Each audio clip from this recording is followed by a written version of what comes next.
नाज़रीन, रोमो सीरियल मलांगन की आने वाली किस्में आप देखेंगे कि सकलैन रमशा से कहता है कि रमशा, मैं देख रहा हूँ कि तुम अपनी माँ के मरने के बाद तो कुछ और ही तेवर अपना चुकी हो।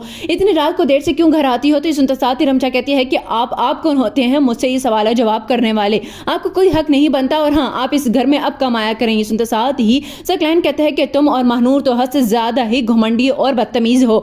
न जाने तुम दोनों को किस चीज का गरूर है, तुम्हारा गरूर तो तोड़ के ही रहूंगा। ये सुनते साथ ही रमशा कहती है कि क्यों, कैसे तोड़ेंगे आप जरा अपनी हदों में ही रहें तो आप ज्यादा ही बेहतर रहेंगे, नहीं तो हमें भी कुछ करना ही होगा आपके लिए। सुनते साथ ही सकलैन कहता है कि मेरा ख्याल है मुझे अरीबा से बात करनी होगी। दूसरे सीन में आप देखेंगे कि जब अरीबा की तबीयत खराब होती है तो महानूर कहती है कि क्या हो गया है आपको, आप क्यों डॉक्टर को चेक नहीं करवाती? तो सुनते साथ ही अरीबा कहती है कि मैं डॉक्टर के पास क्यों जाऊं, मेरा दिल करता है कि अब मैं अम्मी के बाद भी उनके पास ही चली जाऊं। तो सुनते साथ ही महानूर कहती है कि आपने एक बार भी सोचा है कि अगर आप भी इस दुनिया से चली गई तो फिर मेरा और रमशा का क्या होगा? ये सुनते साथ ही अरीबा कहती है कि तुम दोनों अपने आप को संभाल सकती हो बहुत ही अच्छे तरीके से, लेकिन मैं संभाल नहीं सकती हूँ। ये सुनते साथ ही महानूर कहती है कि आपको जीना होगा अपने लिए और इस आने वाले बच्चे के लिए। सुनते साथ ही अरीबा कहती है कि ये बात मुझे सकलैन को भी बतानी है, लेकिन कैसे बताऊं, वो तो अजीब ही हरकतें कर रहे हैं, न जाने किस चक्रों में हैं वो। सुनते साथ ही महानूर कहती है कि मुझे उनके ऊपर नजर रखनी होगी और सबको जाना होगा, कहीं ना कहीं तो कुछ ऐसा है जो वो हमसे छुपा रहे हैं। लास्ट सीन में आप देखेंगे कि